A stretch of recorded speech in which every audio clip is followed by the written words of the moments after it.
there with music, beer and wine and all kinds of worldly things, doing dances and stuff like that. లోకానుసారమైనటువంటి ఆచారాల్లోని బయట చాలా మంది ఆ music play చేస్తూ బీర్లు తాగుతూ ఇంకా చాలా విధంగా వాళ్ళు నూతన సంవత్సరాన్ని ఆహ్వానించడానికి సిద్ధంగా ఉన్నారు.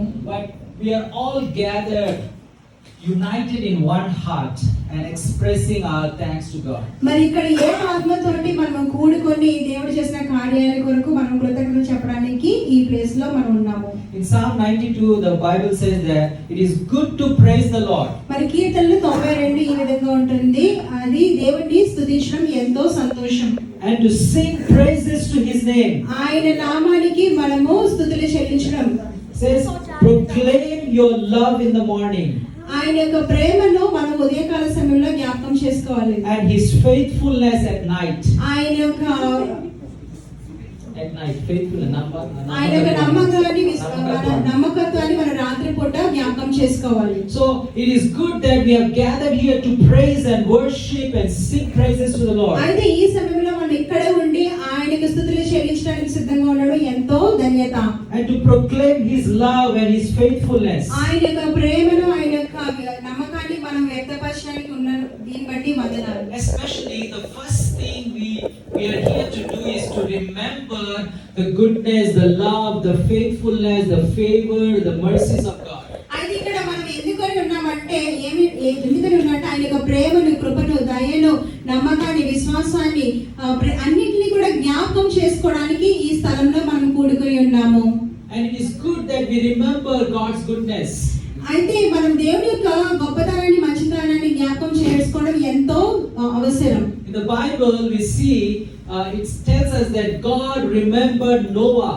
అయితే మన బైబిల్ గ్రంథంలోని నోవాని జ్ఞాపకం చేసుకున్నట్టుగా దేవుడు మనల్ని కూడా జ్ఞాపకం చేసుకుంటాడు. After so many 300 days of rain and all, they were stuck there, but God remembered Noah. మరి 300 దినాలు నోవా ఆ వాడలో ఉండిపోయినప్పుడు అయినప్పటికీ కూడా దేవుడు అంత గొప్ప వర్షంలో అంతా అయిపోయిన తర్వాత నోవాని దేవుడు జ్ఞాపకం చేసుకున్నాడు. God never left Noah like that. అయితే దేవుడు నోవాని ఎప్పుడు కూడా విడిచిపెట్టలేదు. And even today God remembers all of us. అయితే ఈ రోజు కూడా దేవుడు మనల్ని ప్రతి ఒక్కరిని కూడా జ్ఞాపకం చేసుకుంటున్నారు. God remembered the people of Israel when they were in the bondage of Egypt. మరి ఇశ్రాయేల్ ప్రజలు మరి ఐగుప్తు దేశంలో బందీలుగా ఉన్నప్పుడు ఇశ్రాయేల్ ప్రజలు దేవుడు జ్ఞాపకం చేసుకున్నాడు.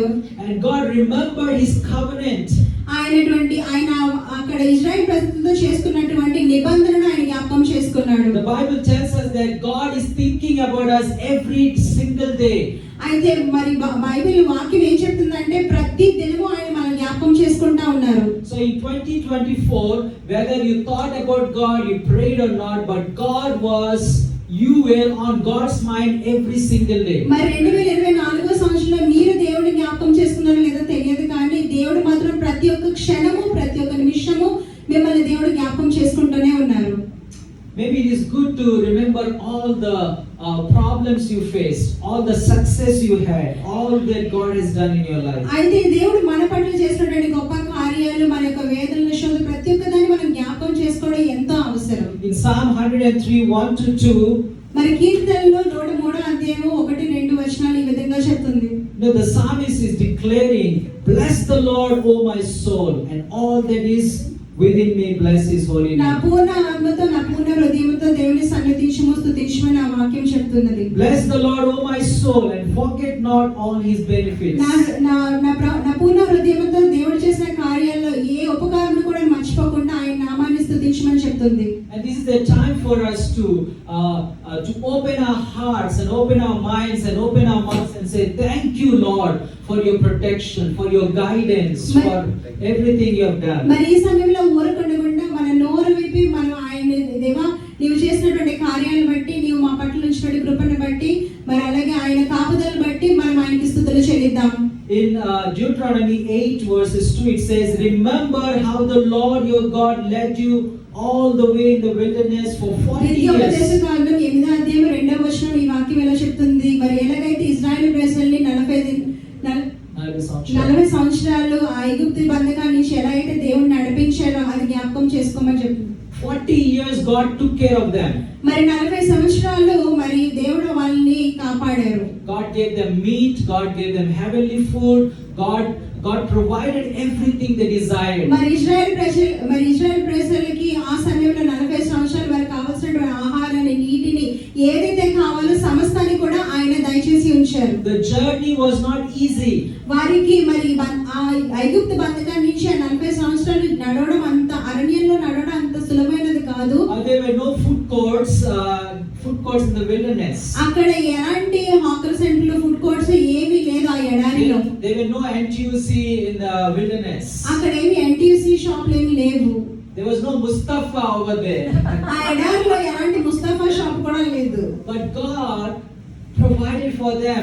కానీ దేవుడు వారికి కావాల్సిన సమస్తాన్ని దయచేసి ఉంచారు. And if you look back in 2024 and see how God miraculously provided you. మరి ఒకసారి 2024 సంవత్సరంలో దేవుడు మన పట్ల చేసిన కార్యాన్ని ఒక్కసారి జ్ఞాపకం చేసుకుందాం. Our dear sister was in the shelter, lost her job, but God remembered her and gave her a job. మరి మన సహోదరి గారు అక్కడ మరి ఉద్యోగం పోగొట్టుకొని ఆ షెల్టర్ లో ఉన్నప్పుడు దేవుడు తనని జ్ఞాపకం చేసుకున్నాడు. And many of our brothers, they were testifying how God provided for them, how sisters, they got in new homes to work.